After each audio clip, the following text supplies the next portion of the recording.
Hey everyone, this presentation is about the Pharisees, the hypocrites. No, I'm joking. Actually, I want to seek a unbiased, objective view what a Pharisee, who they are, what they believe. Okay.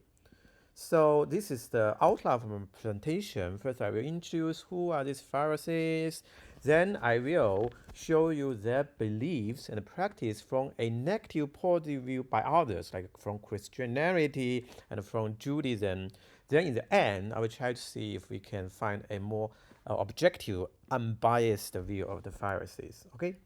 So, who are Pharisees? You know what? In our Northwestern Student Fellowship, once a while, because we are studying John the Gospel, somebody asks, anybody can tell who is Pharisees to the seekers in our group? Then somebody says, oh, Pharisees is just the bad guys who killed Jesus. Oh no. Okay, that's the impression, all right?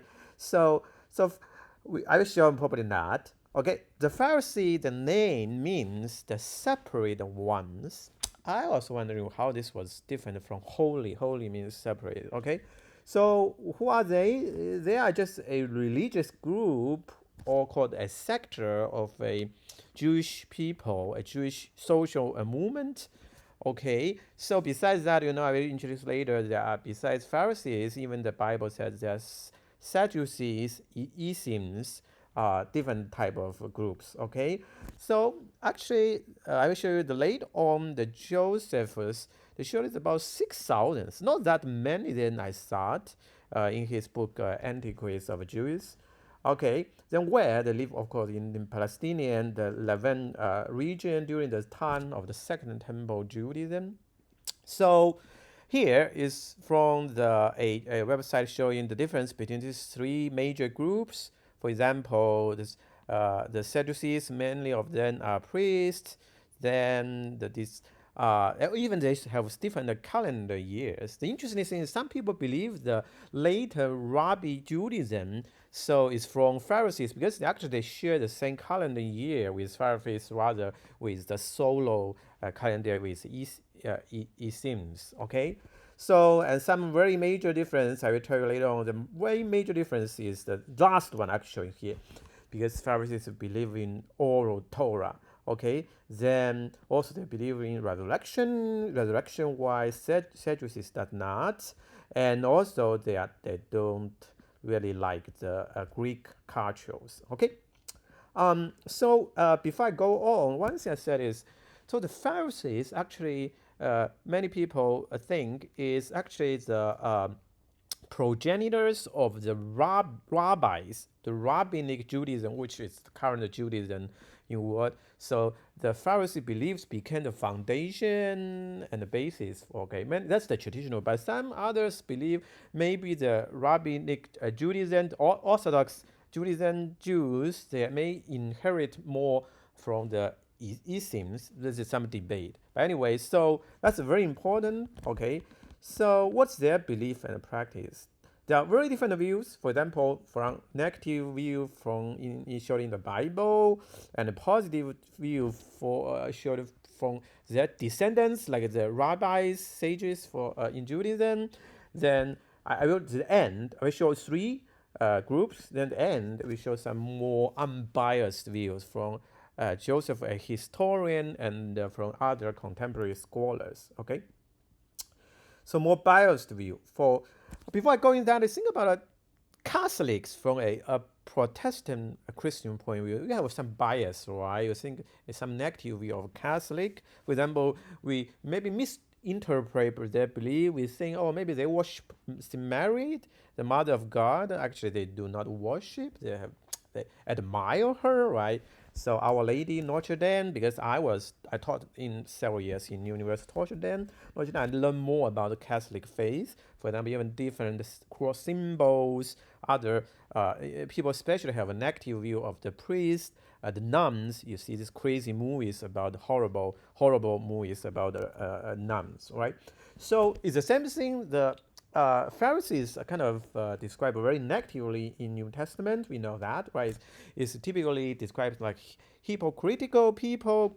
So because it's hard for them, they say, I want to holds the law, but sometimes it's difficult. So that's why I think it's naturally to be some people like this be tended to very difficult become eventually become hypocrite. Okay, so of course they criticize Jesus, debate with Jesus about the Sabbath, purity, and eventually killed Jesus. That is actually true because although many people kind of involved, okay, but on the other side, in the New Testament, there are good Pharisees, right? We know the Nicodemus, the Joseph who buried Jesus, also Apostle Paul was a Pharisee, and his teacher, Paul's teacher, Gamaliel, is famous in both Christianity and Judaism, is great Pharisees. And even some scholars believe, even say, maybe Jesus was, but of course this is very controversial, was a Pharisee or at least from a Pharisee family, okay?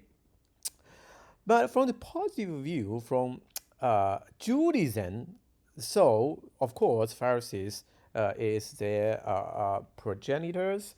So how to know their belief? One important source or one critical difference is so-called oral Torah. What is Torah? Torah we know the written Torah. Torah means law. Usually refers to the first 5 books of our Bible. Is 5 books by Moses, right? That's written or Torah.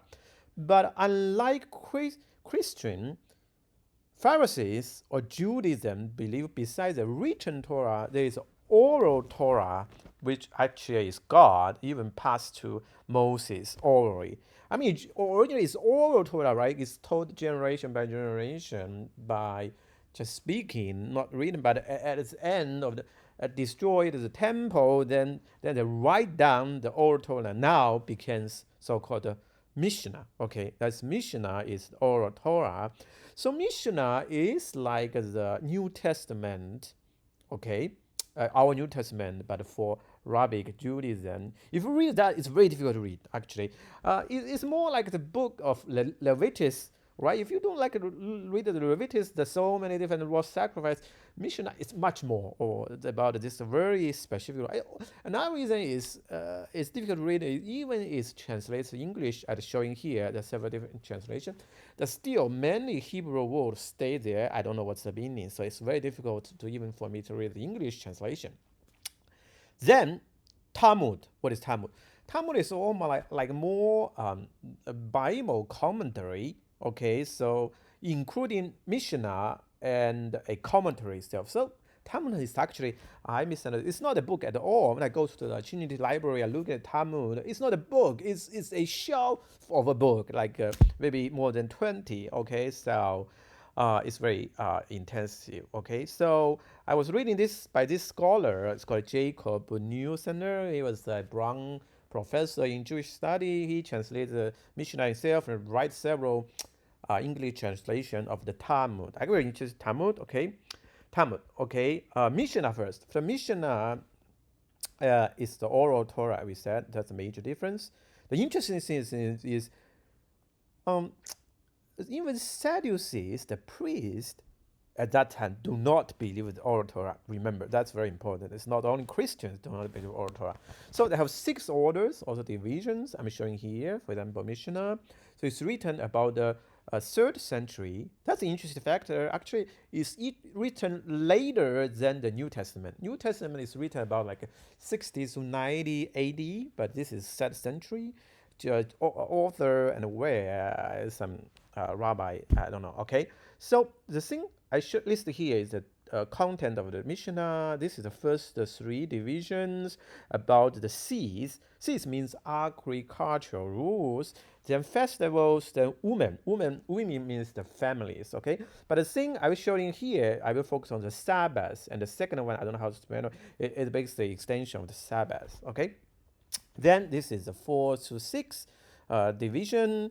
So about the damages, actually it's about the properties. Probably it's hallowed things. It's like the holy things in the temple. Another interesting fact I'm showing here is, although it's written in the 3rd century, actually the temple is already completely destroyed in the 1st century, but it's still writing something about the temple. Why? One answer is actually the written is what is supposed to be, although it's not there anymore, but it's about what is supposed, ideally should be, okay, in the temple, okay? Then cleanliness, we'll talk about one focus we'll talk about is the hand, how to wash your hand, okay? So Talmud, I said, basically is Mishnah plus called Gemara is the commentary. Okay, so actually there are two Talmud. One is Babylonian Talmud, one is Jerusalem Talmud. Okay, although Babylonian Talmud is much more famous and longer, so Jerusalem Talmud actually is not written in Jerusalem, but maybe Galleria near the Jerusalem. Okay, there are 63 tractates. I don't know how to spell it, but it's, you see, the book is very heavy, okay? So my focus of introduce Mishnah and Talmud is, first I've introduced what's the basic idea, then I focus on two things, the Sabbath and how to wash your hand, okay? So there's a creed. We have like Apostle Creed, right, in our Christian faith. They also have a creed, it's called, I don't know how to pronounce, Maimonides, 13 principles. Christians do not like 13, seems Jewish people like.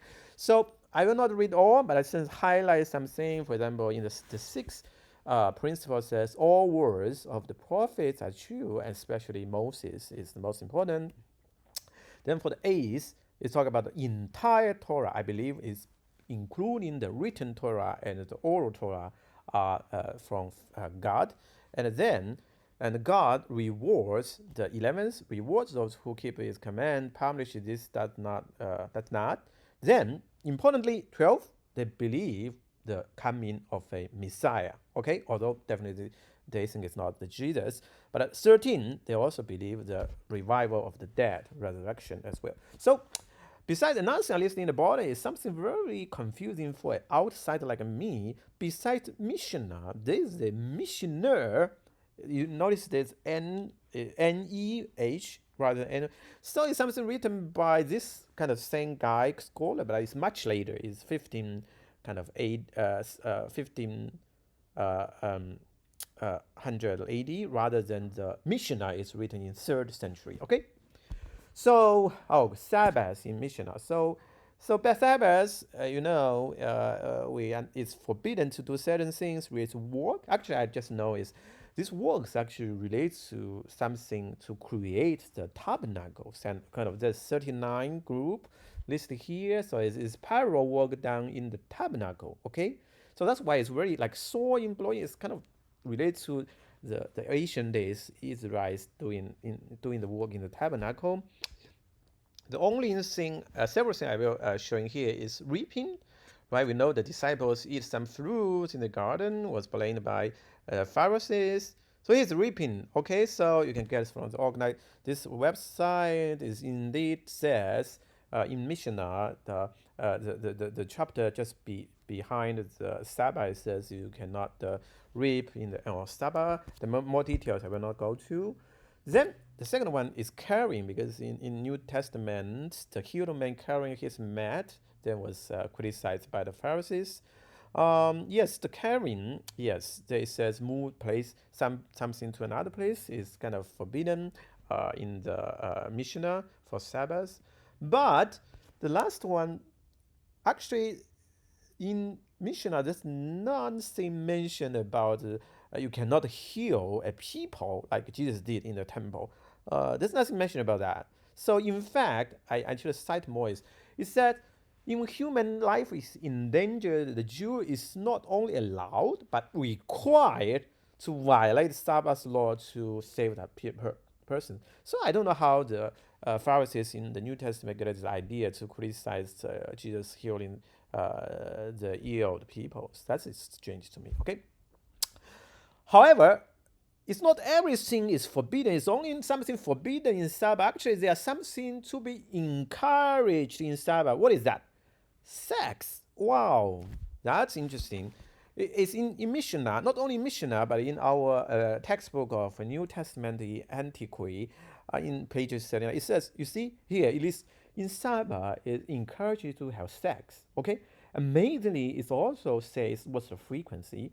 I highlighted here, you read it, it's kind of shocking. The men of leisure who do not do work must engage in the marital relationship, which means sex, every day. Okay? The laborers must do so twice a week. Donkey drivers, that's strange, once a week. Camel drivers, once 30 days. Sailors, of course, they go to sea every half a year. Oh, makes sense. That's interesting. It's not everything forbidden in Sabbath, but something is encouraged. Okay. So then purity in Mishnah, what I will wash hand. I will not go too much. For example, in this Mishnah, 6 orders. The first, I think it's the second last chapter is talk about how to wash your hand. It's very detailed, like how much water you should, how long you should rinse. Okay, it's very detailed. Before I move on, this additional view of Pharisees from a rabbinic literature, summarized by a book I will introduce later by Anthony, says the rabbinic law stories, so it's kind of reliable to the first century, shows the Pharisees has strong interest in teaching. Maybe I spell it wrong. It's like you need offering 1/10, right? So ritual purity and the Sabbath observation, but not much interest in civil laws and regulation of temple worship. Probably that's the job of the Sadducees. Okay. Now let's go to more less biased view. We'll talk about more negative view on Pharisees by Christian in the New Testament, the positive view of Pharisees by Judaism. Now, less biased view. I will talk about the two kinds. First is by historian Josephus. He is the famous, okay, the most famous one in this regard. Then several scholars contemporary, okay. So who is Josephus?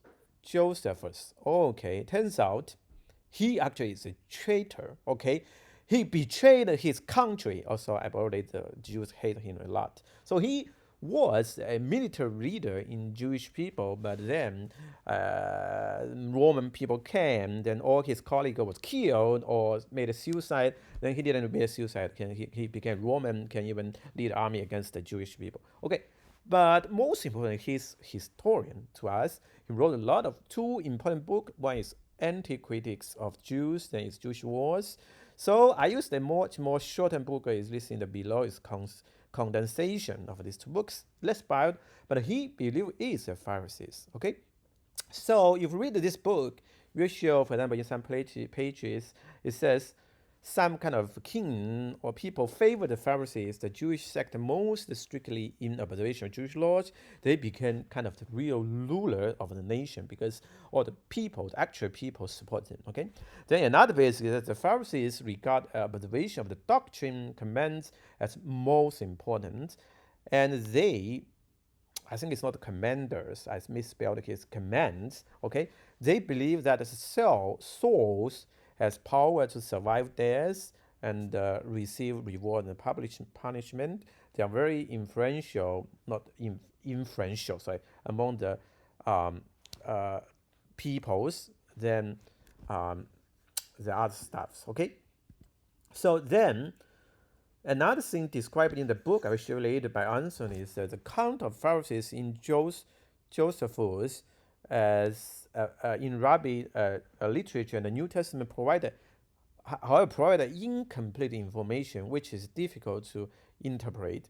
According to Joseph, they affirm the influence of divine activity in human life, the joined effect of human freedom and the fate, and the reward punishment in the afterlife. Okay, so here's the book I just mentioned. I think it's a very good book. It's a very, very small, short book by Anthony Sangiovini. He was a professor in Boston College.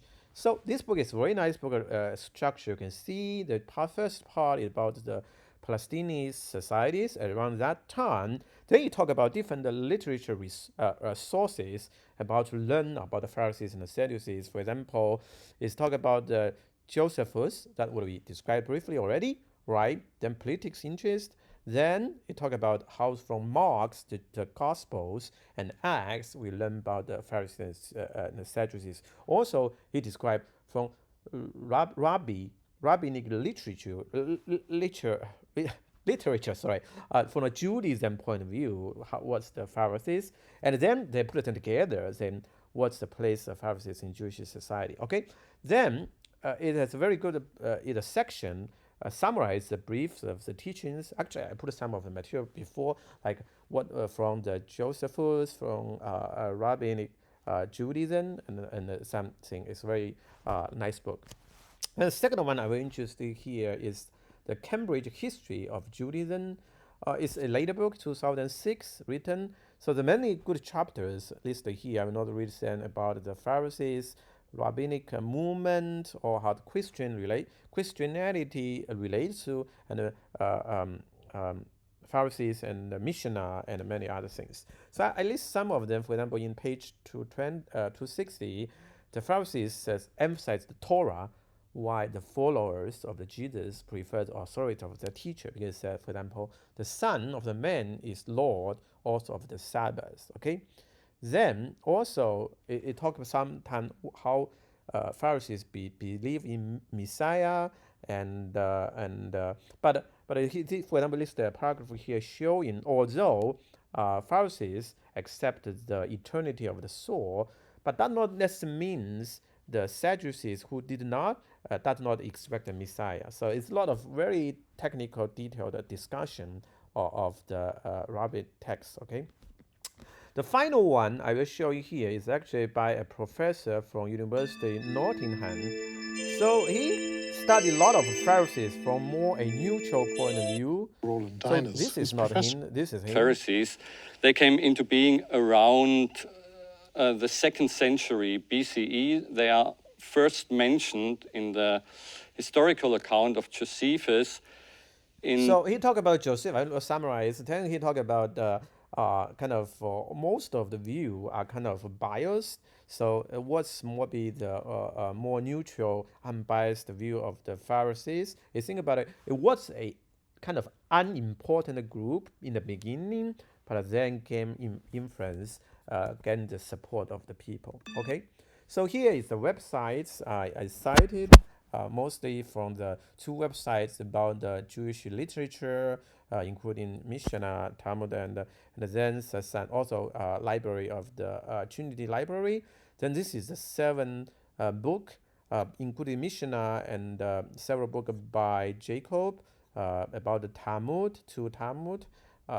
Then the Josephus writing and the Cambridge history of Judaism and the book by Anthony's on the Pharisees in Palestinian societies. Thank you for watching this video.